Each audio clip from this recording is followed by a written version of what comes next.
சூப்பரா மணக்க மணக்க நம்ம ஒயிட் மட்டன் பிரியாணி ரெடி ஆயிடுச்சு. ஒயிட் மட்டன் பிரியாணின்னு சொல்ல, ஒயிட் மட்டன் புலாவ்னு சொல்லாங்க. பிரியாணில ரொம்ப மசாலா இருக்கும், அந்த மாதிரி இல்லாம இன்னைக்கு ரொம்ப ஈஸியா சூப்பரா செய்ய போறேங்க. எப்பயுமே ஒரே மாதிரி செய்யாத, சின்ன சின்ன வித்தியாசங்களோட செய்யும் போதும் நம்ம வீட்டுல இருக்கிறவங்க புதுமையா இருக்கேன்னு நல்லா விரும்பியே சாப்பிடுவாங்க, நமக்கும் திருப்தியா இருக்கும். அதாவது பிரியாணியே பிடிக்காதுன்னு சொல்றவங்க கூட இந்த மாதிரி ஒயிட் மட்டன் பிரியாணி செஞ்சு கொடுக்கும் போது ரொம்ப விரும்பி சாப்பிடுவாங்க. அவ்வளோ சூப்பரா இருந்திருக்கு பார்த்தீங்களா, அவ்வளோ சாஃப்ட்னா அவ்வளோ சாஃப்ட். இது கூட நீங்க ஒரு மட்டன் குழம்பு, சிக்கன் குழம்பு, இல்ல குருமா ஏதாவது வச்சு சாப்பிட்டாலும் ரொம்ப சூப்பரா இருக்குங்க. இல்ல ஆனியன் ரைத்தா வேணாலும் வைக்கலாம். இந்த மட்டன் எந்த அளவுக்கு வெந்திருக்குன்னு காட்டுறோம் பாருங்க, எடுக்கும் போதே கீழே விழுந்துரும். வாவ், எப்படி விழுது பாருங்க. ஓ மை காட், அவ்வளோ சாஃப்டா இருக்கு, அதுவும் ஜூசியாவும் இருக்கு.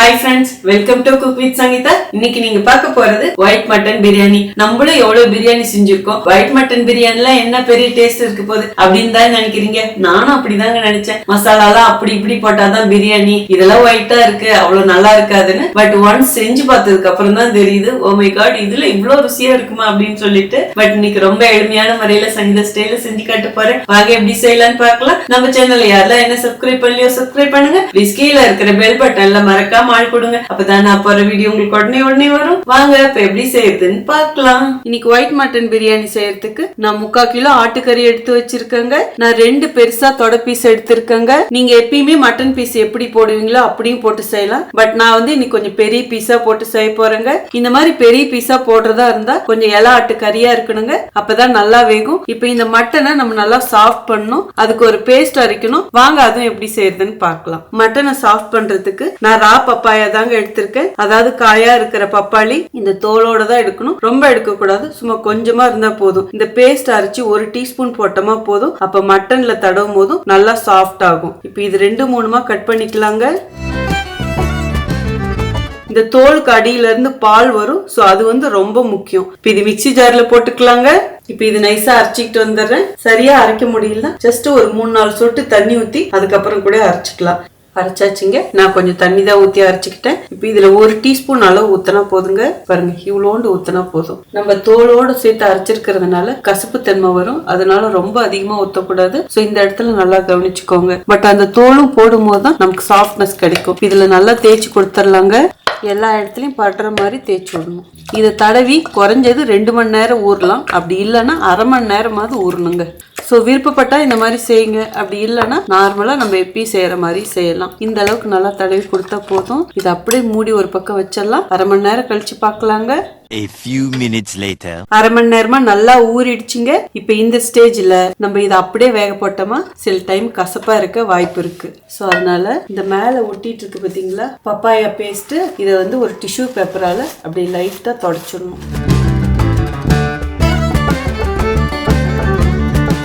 உங்க மட்டன் வந்து நீங்க சாஃப்டா இல்ல அப்படின்னு நினைச்சீங்கன்னா கண்டிப்பா இந்த மாதிரி ட்ரை பண்ணுங்க. இந்த அளவுக்கு தொடச்சா போதும். இப்ப இது ஒரு குக்கர்ல வச்சிடலாம். இப்ப இந்த மட்டனும் அதே மாதிரியே பண்ணிக்கலாம். உங்க டிஷ்யூ பேப்பர் வந்து அப்படியே உறிஞ்சு போகாத அளவுக்கு இருக்கணும். அதாவது சிலதெல்லாம் பாத்தீங்கன்னா ஈரம் பட்டாலே அப்படியே நஞ்சு போன மாதிரி ஆயிடும். அந்த மாதிரி டிஷ்யூ பேப்பரால தொடக்க கூடாது. கொஞ்சம் ஃபேட்டும் ஒட்டிட்டு இருக்கணுங்க, அப்பதான் நம்ம பிரியாணி டேஸ்ட் நல்லா இருக்கும். அவ்வளவுதாங்க. இதுவும் இப்ப குக்கர்லயே வச்சிடலாம். இப்போ இதில் தேவையான மசாலாலாம் சேர்த்துக்கலாங்க. 1 டீஸ்பூன் உப்பு போட்டுக்கலாம், கல்லுப்பு போட்டுக்கலாங்க, அதுதான் டேஸ்ட் நல்லா இருக்கும். அடுத்தது 2 டீஸ்பூன் இஞ்சி பூண்டு பேஸ்ட் எடுத்து வச்சிருக்கேன், இதுவும் போடலாம். நம்ம இன்னைக்கு 1/2 கிலோ பாஸ்மதி அரிசியில செய்ய போறோம். 1/2 கிலோ அரிசிக்கு நான் 3/4 கிலோ மட்டன் எடுத்திருக்கேங்க. 1/2 கிலோ மட்டன்லயும் செய்யலாம், பட் 3/4 கிலோ மட்டன்ல போட்டு செய்யும் போது ரொம்ப சுவையா இருக்கும். இப்போ எல்லாத்தையும் நல்லா மிக்ஸ் பண்ணி கொடுத்துடலாங்க. இந்த அளவுக்கு நல்லா மிக்ஸ் பண்ணி கொடுத்தா போதுங்க. அடுத்தது 2 பச்சை மிளகாய் எடுத்து வச்சிருக்கேன், இதை அப்படியே உடச்சு போட்டுடலாம். இதுக்கு மிளகாய் பொடி போடக்கூடாதுங்க, பச்சை மிளகாய் தான் போடணும். இப்ப தண்ணி எவ்வளோன்னு அளந்து ஊத்திடலாங்க. இந்த கிளாஸ்ல தாங்க நான் 2 கிளாஸ் பாஸ்மதி அரிசி எடுத்திருக்கேன். 1 கிளாஸ் அரிசிக்கு 1.25 to 2 கிளாஸ் வரைக்கும் தண்ணி ஊத்தலாம். நான் வந்து 1.25 ஊத்த போறேன். இதை நம்ம ஒயிட் பிரியாணியா செய்ய போறோம். இதுல வந்து தக்காளி எல்லாம் போட போறது கிடையாது, ஓவர் மசாலாவும் இருக்காது, அதனால நிறைய கிரேவி வராது. சோ நம்ம அரிசிக்கு தண்ணி கரெக்டா ஊத்திக்கணும். இப்ப 3.5 கிளாஸ் தண்ணி அளந்து ஊத்திக்கலாங்க. அதாவது 1க்கு 1.25, அப்ப 2 கிளாஸ்க்கு சேர்த்து 3.5 கிளாஸ் தண்ணி ஆகுதுங்க. 3.5 கிளாஸ் தண்ணி ஊற்றியாச்சுங்க. இப்போ நல்லா மிக்ஸ் பண்ணிடலாம். அவ்வளோதாங்க. இப்போ ஸ்டவ் ஆன் பண்ணி குக்கர் வச்சிடலாம். அடுப்பை நல்லா ஃபுல்லாக வச்சிடலாங்க. இது நல்லா கொதிச்சு வரட்டும். கொதி வர ஆரம்பிச்சிடுச்சுங்க. இப்போ இதுலேயே ஒரே ஒரு ஏலக்காய் போட்டுடலாம், ஒரு கிராம்பு போட்டுடலாம், சின்னதாக ஒரு பட்டையும் போட்டுடலாம், 5-6 மிளகு போட்டுடலாம், கொஞ்சமாக கொத்தமல்லி தண்டு மட்டும் போட்டுடலாம், கொஞ்சம் புதினா இலையும் போட்டுடலாம். இப்போ ஒரே ஒரு வாட்டி இந்த மட்டனை திருப்பி கொடுத்துடலாம். இந்த மாதிரி ஸ்பைசஸ்லாம் போடும்போதும் இந்த மட்டனில் அந்த ஸ்பைசஸோட ஃப்ளேவரும் இறங்கியிருக்குங்க. அதே மாதிரி இதுக்கு ஓவராக ஸ்பைசஸ் போடக்கூடாது. அவ்வளோதாங்க. இப்போ குக்கர் மூடிடலாம். விசிலும் போட்டாச்சுங்க. இப்போ எத்தனை விசில் விடுறதுங்கிறது ரொம்ப முக்கியம். நம்ம பப்பாயா பேஸ்ட் போட்டு ஊற வச்சு அதுக்கப்புறம் பண்ணியிருக்கோம். ஸோ அந்த மாதிரி போடும்போது உங்களுக்கு நல்ல மட்டன் சாஃப்ட் ஆயிடும். ஸோ அதனால விசில் அதுக்கு தகுந்த மாதிரி தான் விடணும். ஸோ நான் இப்போ 3 விசில் தாங்க விட போறேன். ஏன்னா பப்பாயா பேஸ்ட் போட்டிருக்கிறதுனால. நீங்க அந்த மாதிரி செய்யலன்னா எப்பயும் எத்தனை விசில் விடுவீங்களோ அதுக்கு தகுந்த மாதிரி விடலாம். லைக் நீங்க எடுக்கிற மட்டனை பொறுத்து இருக்கு. 5 to 7 விசில் வரையிலும் விடலாம். இப்போ நான் 3 விசில் தாங்க விட போறேன். மீடியமான அனல்ல இது வேகட்டும். அவ்வளோதாங்க. 3 விசில் வந்துடுச்சு. இப்போ ஸ்டவ் ஆஃப் பண்ணிடலாம். குக்கர் ஆவி போட்டுங்க. அப்படியே ஒரு பக்கம் எடுத்து வச்சிடலாம். இப்போ அரிசி ஊற வச்சுக்கலாங்க. நான் 1/2 கிலோ பாஸ்மதி அரிசி எடுத்து நல்லா ஒரு வாட்டி கழுவிட்டு தண்ணி ஊற்றி ஊற வச்சிருக்கேங்க. நான் எடுத்திருக்கிற பாஸ்மதி அரிசி இந்தியா கேட் பிரவுன் கலர் பேக்கெட்டுங்க.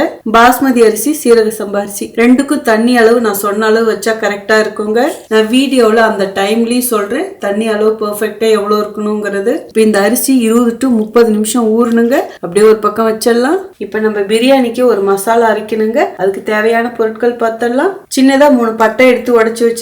அடுத்தது 3 கிராம்பு, 1/2 டீஸ்பூன் மிளகு, 1/2 டீஸ்பூன் சோம்பு, 1/4 டீஸ்பூன் சாய் சீரா. சாய் சீராங்கிறது எல்லா கடையிலயும் கிடைக்கும், அதாவது டிபார்ட்மெண்ட் ஸ்டோர்ல. இது சீரகம் மாதிரியே இருக்கும், ஆனா சீரகம் கிடையாதுங்க. இது பிரியாணிக்கு போடும்போது ரொம்ப மனமும் சுவையாவும் இருக்குங்க. சோ இது இருந்தா போடுங்க, இல்லன்னா பரவாயில்ல. இது இல்லன்னா நார்மல் சீரகம் போடலாமான்னு கேட்காதீங்க, அது வேண்டாம். அது கொஞ்சம் வேற சுவை கொடுக்கும். அடுத்தது ஒரே ஒரு ஸ்டார் மொட்டை எடுத்து உடைச்சு வச்சிருக்கங்க. இதோடய 4 ஏலக்காய், ஜாதி பத்திரி கொஞ்சம், அதாவது ஒரு பூல கால்வாசி போட்டா போதும். இது அதிகமா போட்டீங்கன்னா கசப்பு தன்மை வந்துடும், கொஞ்சம் போட்டா போதும். அடுத்தது 1 டீஸ்பூன் மல்லி விதை. அவ்வளவுதாங்க தேவையான பொருட்கள். இதுக்கு மேல பொருட்கள் எடுக்காதீங்க. 1/2 கிலோ அரிசிக்கு இவ்வளவு போதுங்க. இதுக்கு மேல போட்டா கசப்பு தன்மை இருக்கும். இது எல்லாத்தையும் மிக்ஸி ஜார்ல போட்டுக்கலாம். இப்போ இது கொஞ்சம் கொரகொரன்னு அரைச்சு எடுத்துட்டு வந்துடுறாங்க.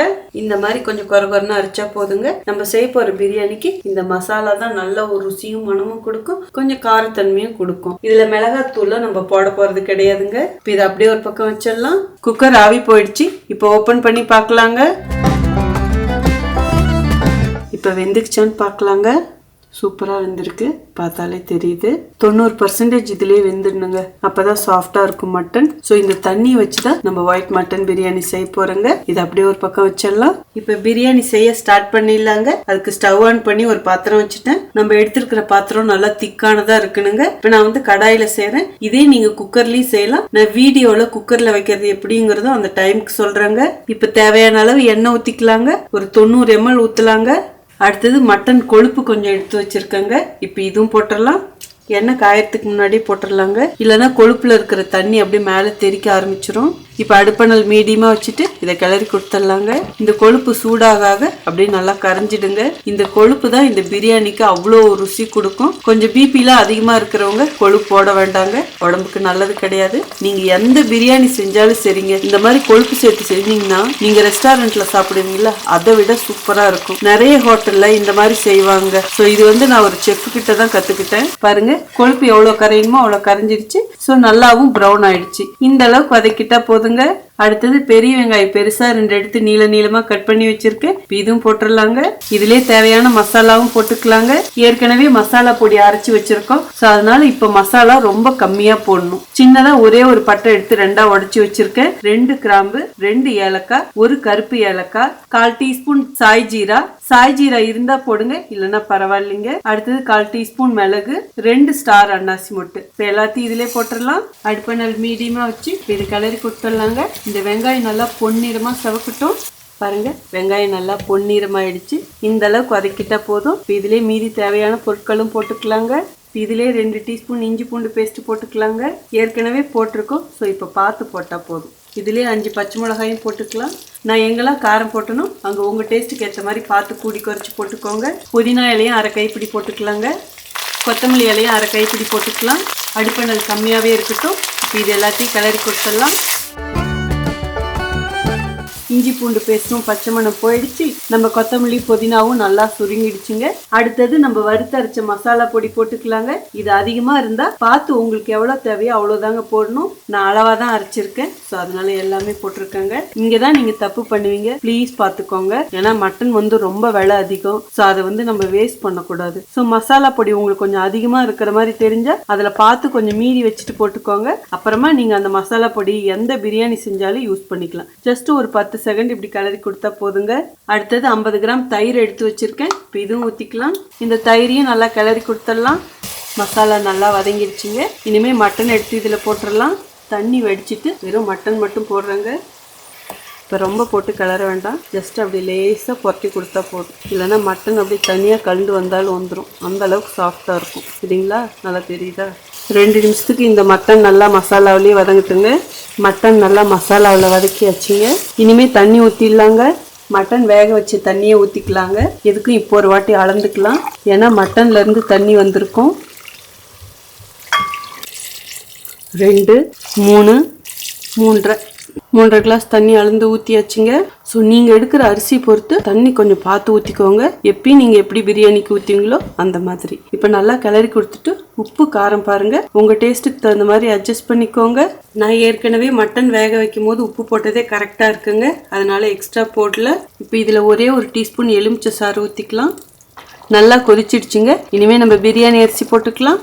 ஊற வச்ச பாஸ்மதி அரிசியை தண்ணி வடிகட்டி எடுத்து வச்சிருக்கேங்க. இதிலே கொட்டிடலாம். நான் இந்த கிளாஸ்ல தாங்க 2 கிளாஸ் அரிசி எடுத்தேன். ஸோ இதுல தான் எல்லா அளவும் சொல்லியிருக்கேன். காரம் பார்த்தீங்கன்னா மிளகுல இருக்கிற காரம், இந்த மசாலாவில் இருக்கிற காரம், அப்புறம் பச்சை மிளகாயில இருக்கிற காரம். ஸோ உங்க பச்சை மிளகாயில இருந்து காரம் எப்படி வருதோ அதுக்கு தகுந்த காரம் தான் உங்க பிரியாணியில வரும். இப்போ இது நல்லா ஒரு கொதி வரட்டுங்க. இதுல கொஞ்சமா கொத்தமல்லி இலையும் தூவி விட்டுறலாங்க. நல்லா கொதி வருதுங்க. இப்போ 2 பிரியாணி இலை போட்டுடலாம். ஏன்னா இதுக்கு மசாலா கம்மியாக தான் இருக்கணும், ரொம்ப அதிகமாக இருக்கக்கூடாது. அதனால இந்த ஸ்டேஜில் போட்டால் போதும். லைட்டாக ஒரு கலரு போதும். என்னுடைய பச்சை மிளகாயில காரம் கம்மியாக தான் இருக்குது, ஸோ அதனால இன்னும் 3 பச்சை மிளகாயை அப்படி முழுசாக போட்டுருவேன். இவ்வளோ பச்சை மிளகாவான்னு நினைக்காதீங்க, உங்கள் காரத்துக்கு ஏற்ப நீங்கள் போட்டுக்கோங்க.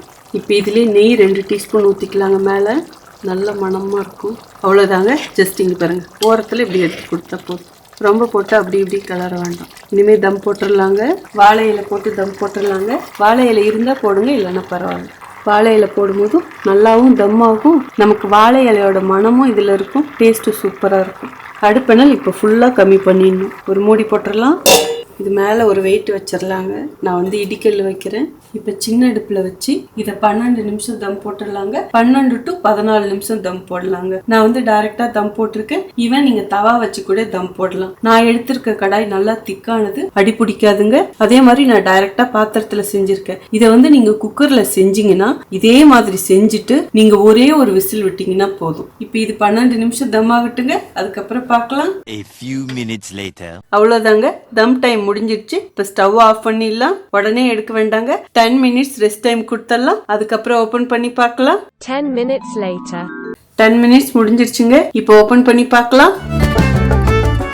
வாவ், நல்ல மணமா இருக்கு. மேல இருக்க இலையை எடுத்துடலாங்க.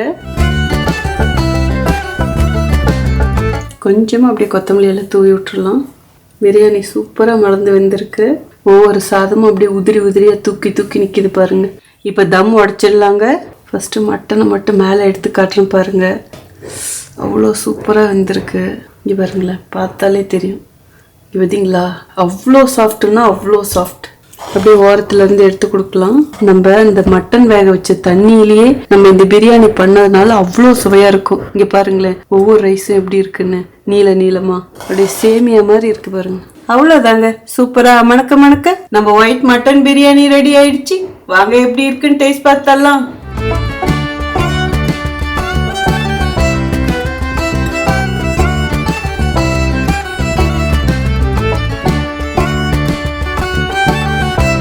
பாருங்க, நம்ம பிரியாணி கடாயில கொஞ்சம் கூட பிடிக்கல. எவ்வளவு ஜூஸியா இருக்கு பாருங்க அடியில. இப்போ எப்படி இருக்குன்னு டேஸ்ட் பார்க்கறதுக்கு முன்னாடி இந்த மட்டன் எந்த அளவுக்கு வெந்திருக்குன்னு காட்டுறேன் பாருங்க. எடுக்கும் போதே கீழே விழுந்துரும். வாவ், எப்படி விழுது பாருங்க. ஓ மை காட், அவ்வளோ சாஃப்டா இருக்கு, அதுவும் ஜூஸியாவும் இருக்கு. இப்போ டேஸ்ட் பார்த்துடலாங்க. மட்டன் அவ்வளோ ருசியாக இருக்குது, சூப்பராக வெந்திருக்கு. என்னடாப்பா உள்ள மசாலாலாம் இருக்குமா அப்படின்னு நீங்கள் நினைக்கலாம். இந்த மாதிரி செஞ்சு பாருங்க, ஏன்னா காரமும் கம்மியாக இருக்கும், எல்லாருமே விரும்பி சாப்பிடுவாங்க. ஸோ இதுக்கு மெயினாக டிப்ஸ்ன்னு பார்த்தீங்கன்னா, நான் எப்படி இதுக்கு மசாலா பொடி பண்ணேன் அது ரொம்ப முக்கியம். ஸோ அளவு அதிகமான கண்டிப்பாக கசப்பு தன்மை இருக்குங்க. அதே மாதிரி மட்டன் வேக வைக்கிறது ரொம்ப முக்கியம். நான் பப்பாளி பேஸ்ட் போட்டு நல்லா கொஞ்சம் ஊற வச்சு அதுக்கப்புறம் மட்டன் வேக வச்சேன். அந்த மாதிரி செஞ்சீங்கன்னா இப்போ நான் எப்படி உங்களுக்கு காட்டுறனோ இதே மாதிரியே ஜூஸியா அவ்வளோ சாஃப்டா வெந்திருக்கும். பார்த்தீங்களா, ஒவ்வொரு கறியும் அவ்வளோ சாஃப்டா வெந்திருக்குன்னு. அதே மாதிரி தண்ணி அளவும் நான் சொன்ன மாதிரி வச்சிங்கன்னா நல்லா சாதம் சாஃப்டா வெந்து கரெக்டாக இருக்குங்க. அதாவது பிரியாணி அரிசி இப்படி அழுத்தி பார்த்தா நல்லா மசியணும், அப்போதான் நமக்கு சாப்பிடும் போது விற்காது. ஸோ தண்ணி அளவு நான் சொன்ன மாதிரியே வைங்க. ஒவ்வொரு சாதமும் உதிரி உதிரியா உங்களாலையும் இதே மாதிரியே சூப்பர் பிரியாணி செய்ய முடியுங்க. இது கூட நீங்க ஒரு மட்டன் குழம்பு, சிக்கன் குழம்பு, இல்ல குருமா ஏதாவது வச்சு சாப்பிட்டாலும் ரொம்ப சூப்பரா இருக்குங்க. இல்ல ஆனியன் ரைத்தா வேணாலும் வைக்கலாம். இப்போ பிரியாணி ரைஸும் எப்படி இருக்குன்னு டேஸ்ட் பார்த்தலாம். வாவ், அப்படியே ஜூஸியாக இருக்கலாம். இதுக்கு தொட்டுக்கெல்லாம் எதுவுமே வேண்டாம், சாப்பிட்டுக்கிட்டே இருக்கலாம். இப்போ மட்டனும் ரைஸும் சேர்த்து சாப்பிட்லாம். மட்டன் சாஃப்ட்னா சாஃப்ட், அவ்வளோ சாஃப்ட். நீங்களும் இதே மாதிரி செஞ்சு பார்த்துட்டு ப்ளீஸ் எப்படி இருக்குன்னு சொல்லிட்டு கமெண்ட் பாக்ஸ்ல சொல்லுங்க. உங்களுக்கு இந்த ரெசிபி பிடிச்சதுன்னா ப்ளீஸ் மறக்காம ஃபர்ஸ்ட் ஒரு லைக் கொடுத்துருங்க. ரொம்ப ரொம்ப பிடிச்சதுன்னா உங்க ஃப்ரெண்ட்ஸ் அண்ட் ஃபேமிலிக்கு ஷேர் பண்ணுங்க. நீங்க இதுவரையில எனக்கு கொடுத்துட்டு இருக்க அன்புக்கும் ஆதரவுக்கும் ரொம்ப ரொம்ப நன்றி. உங்களுக்கு என்ன ரெசிபி வேணுமோ ப்ளீஸ் அதுவும் கமெண்ட் பாக்ஸ்ல சொல்லுங்க. இன்ஸ்டாகிராம், ஃபேஸ்புக்லயும் குக் வித் சங்கீதா பேஜஸ் இருக்கு, அதுவும் அப்படியே லைக் பண்ணி ஃபாலோ பண்ணிக்கோங்க. இதே மாதிரி அடுத்த ஒரு சூப்பர் ஸ்பெஷல் வீடியோல உங்களை சந்திக்கிறேன். Until then, see you, bye, love you all. சரிங்களா, எலும்புல கறியை காணும்.